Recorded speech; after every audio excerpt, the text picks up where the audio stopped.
Ah, there you go, friends. Doc South here, and just I may have done a story on this before, but I'm not that sure. So what the heck? I'll try and tell it again. I know at one time I was a boiler maker. Yes, and that's not a drink, although we did drink a fair amount after work. You didn't dare work on a boiler and be drunk. Oh my God, you'd be in so much trouble. Oh, I don't want to. Let's see, I was a boiler maker back in the late 60s. If I got caught being drunk working on a boiler, I'd be about getting out of jail about now, I think. Yeah, they didn't care for somebody's working on a boiler the size of a house being blitzed. I don't know if you'd go to jail for 40 years, but I know you'd definitely get a talking to. And probably the boiler operator had run you out of town with his coal shovel. You'd rue the day you showed up in a boiler room bombed. Trust me.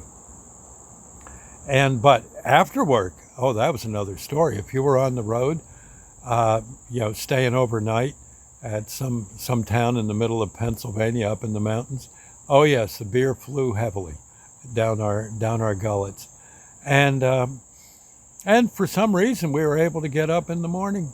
Yeah, no major headaches. I think after a while you get kind of used to drinking beer, and it kind of grows on you, for better or for worse. But I do recall we would, we'd drive from we'd muster in Williamsport, Pennsylvania, at our boiler central.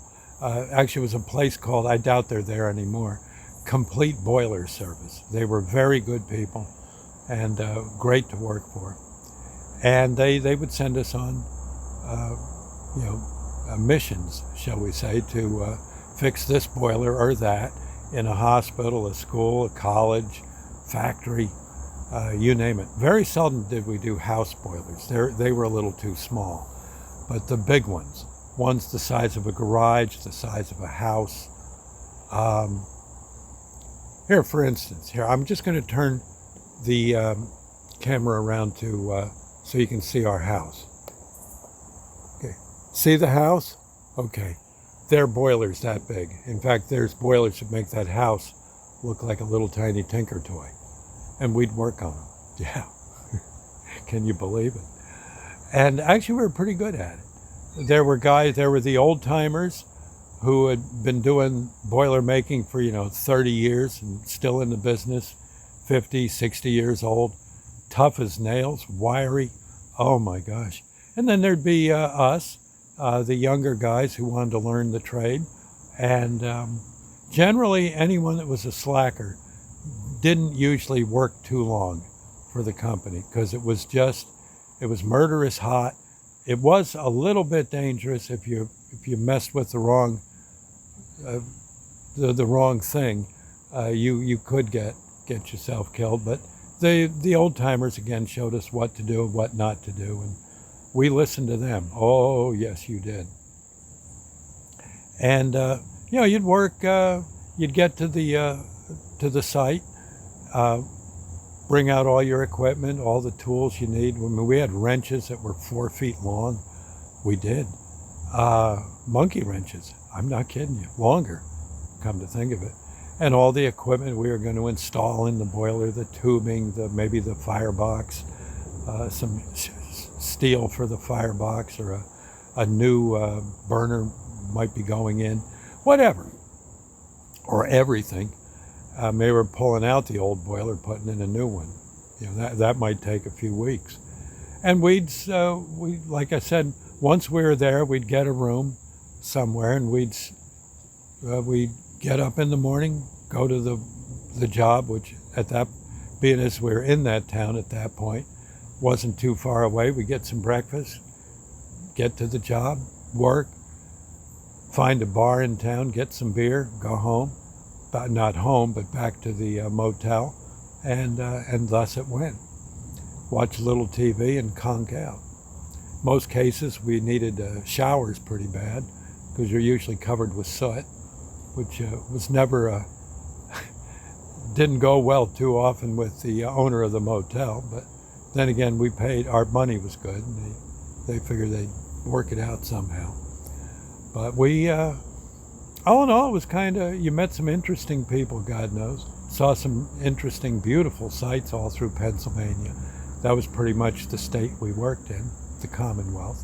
And when you finally got home, Friday night, the wife was kind of happy to see you, all sorts of hugs and, well, you name it. And good meal, kids were happy to see you. You were kind of like the soldier coming home from the battle. It was nice.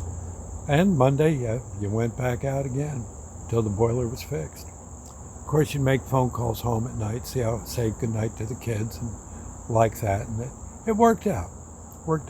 And for those days, it was pretty good money. Especially if you lived in where my wife at that time and I lived. We lived in an area that was, you could buy a house for $10,000. I'm not kidding. And it was, and a darn good house at that. So all in all, it worked out nicely for us. And you might want to consider, I am assuming there's still plenty of boiler making opportunities, and usually something like that, you take a little welding and machine shop and stuff in school, maybe take a few courses at the VOTEC, and then you just got to find a place that'll hire you, and you keep your eyes open, and don't try to do anything foolish. Don't be messing with the dials and the knobs and the steam valves and stuff.